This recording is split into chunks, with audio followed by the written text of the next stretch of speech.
Bienvenue au lundi smoothie. Aujourd'hui, je vais vous préparer un bol de smoothie pommes et noix.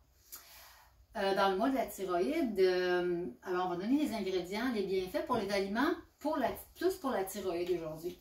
Alors ici, j'ai deux pommes. C'est des pommes rouges. C'est sûr que les pommes vertes pourraient faire l'affaire, mais c'est un petit peu plus surette, mais c'est à votre goût. Les deux ont les mêmes fonctions. C'est que les pommes, au niveau de la glande thyroïde, c'est anti-inflammatoire. Et les pommes vont aider à la pectine qui est dans les pommes, va absorber tous les virus et bactéries, le candida albicans qui peuvent se promener dans le sang et venir agresser la glande thyroïde. Fait que ça fait une protection. Alors les pommes, super bénéfiques pour la glande thyroïde. Alors, deux pommes, j'imagine que c'est à peu près 2 tasses, là, mais vous voyez la quantité que ça donne. Alors, je vais mettre ça dans mon petit mélangeur tout de suite. Alors, les pommes, vu que ça vient boire facilement, on va y ajouter un petit peu de citron. Et de toute façon, le citron, écoutez, je mets comme un demi-citron là, mais le citron aussi, ça va aider la digestion parce que ça aide l'estomac à produire son bon acide. Et le bon acide de l'estomac permet une meilleure assimilation du calcium. Et la glande thyroïde, une de ses fonctions, c'est d'équilibrer le taux de calcium. Donc, plus que notre calcium est équilibré, plus qu'elle est tranquille puis elle relaxe. Puis en même temps, le citron va amener aussi du bon calcium pour remplir les réserves de calcium. Donc ça, c'est notre citron. On va y mettre aussi la cannelle, mais ça, c'est vraiment à votre goût. La cannelle, c'est un antioxydant. Ça aide pour protéger toutes les cellules, ça aide en anti-âge en même temps. Puis en même temps, c'est très bon.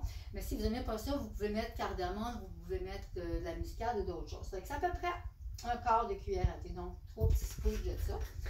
Notre troisième ingrédient qu'on va mettre avec nos pommes, c'est le sirop d'érable. Alors, le sirop d'érable, surtout nous ici au Québec, nous sommes très privilégiés.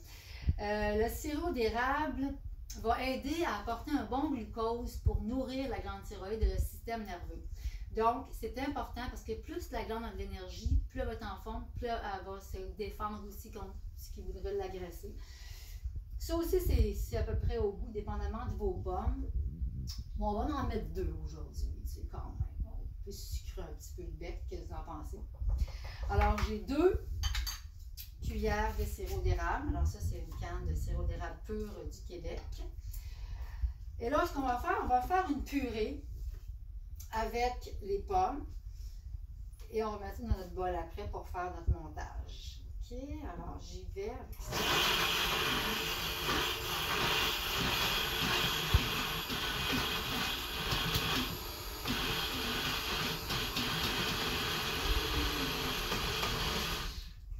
On ne va pas l'avoir trop comme liquide, hein, parce que ça va faire comme un genre de griot.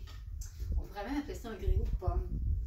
Voilà, parfait la texture, c'est exactement ce que je voulais. Je vais verser ça ici dans mon bol. Alors, voyez-vous, ça fait mon griot de pommes. On a un délice. Avec la cannelle. J'ai fait ça un petit morceau, mais comme je dis, c'est pas grave. Parce que c'est un bol, c'est pas un smoothie. On ne veut pas avoir une purée de pommes, là. OK? Alors, voilà pour notre purée de pommes. Ensuite, ce qu'on va faire, c'est qu'on va mettre une demi-banane, mais si vous avez vraiment faim, vous pouvez la mettre au complet, il n'y a pas de problème, hein? Les fruits, c'est bon pour la santé. Fait que les bananes, au départ, ça contient un bon glucose et du potassium qui va nourrir le cerveau. Alors, plus notre cerveau est en forme, plus la glande thyroïde reste tranquille. Parce qu'une des fonctions de la glande thyroïde, c'est de produire de l'électricité pour nourrir le cerveau. Alors, si notre cerveau est calme, il relaxe. En plus, les bananes aussi travaillent sur le neurotransmetteur, la sérotonine, qui est une hormone du bonheur, qui va nous calmer. Alors, ça aide en même temps notre glande thyroïde. Alors ici, écoutez, vous pouvez vous faire un beau petit montage, il n'y a pas de problème. Ça laisse place à la créativité. Voilà, je vais les mettre comme ça ici autour. Un petit bonheur comme ça. Tiens, c'est sûr que si vous avez aussi de la poudre de protéines chez vous, vous pouvez ajouter de la poudre de protéines dans votre purée de pommes. Okay? C'est très bon la protéine à la vanille mélangée avec la pomme. Un délice. Et là, après ça, ici, on a notre petit ingrédient magique de la journée, les figues fraîches. Écoutez, les figues fraîches contiennent de la vitamine B.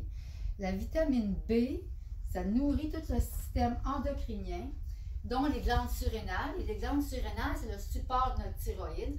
En plus, les petits grains, la pulpe à l'intérieur, ça va tout enlever, ça, toutes les mauvaises bactéries, le candida albicans, les résidus de virus qui sont dans l'intestin. Alors, on sait que l'intestin, c'est considéré comme le deuxième cerveau. Donc, si notre intestin va bien, notre cerveau va bien. Notre cerveau va bien, notre thyroïde va bien. Ça va tout ensemble, cette affaire-là. Et ensuite, mes deux derniers ingrédients. Alors, ici, on a des noix. Alors, c'est un mélange de noix de Grenoble. Je les ai faites. Je ne voulais pas les avoir trop en poudre. J'ai laissé des morceaux dedans. Fait que c'est un mélange de noix de Grenoble, noix de Brésil, cachou cru et amandes crues. Mais bien sûr, les noix sont toutes crues. Alors, les noix, surtout les 4 que je viens de mentionner, sont très riches en zinc, en sélénium et en magnésium, qui sont 3 nutriments super essentiels pour la glande thyroïde. Alors ça, moi j'en mettrais un petit peu ici, 1 ou 2 cuillères, ça dépend toujours de votre goût, par-dessus ma purée de pommes. Et ensuite de ça, j'ai ma noix de coco. Alors la noix de coco vient protéger la glande thyroïde et le système nerveux. Alors, c'est vraiment un aliment qu'on peut ajouter dans tous nos bols. Puis aussi, je lisais que l'arbre de noix de coco, c'est intéressant, c'est un arbre qu'on appelle, parce que je l'ai en anglais dans la tête, l'arbre de la sagesse de la survie. Pourquoi? Parce que quand il y a une tempête, dans les pays chauds, il y a souvent des gros ouragans, des vents violents, des vents forts. L'arbre du coco va laisser tomber des noix de coco pour s'alléger, pour vraiment pouvoir survivre à la tempête. Alors je me suis dit, peut-être que c'est un message pour nous, peut-être qu'on aurait besoin, nous autres ici, des fois, de laisser tomber des choses pour avoir une meilleure vie, une meilleure survie. Alors voilà mon anecdote pour la noix de coco. Alors ça aussi, c'est à peu près 2 cuillères à soupe. Alors, moi, je le mettrais par-dessus ici, ma pomme, mais on peut en mettre un petit peu partout. Regardez ça, la noix de coco, c'est très beau, c'est très bon. Alors, voilà notre bol de smoothie d'aujourd'hui.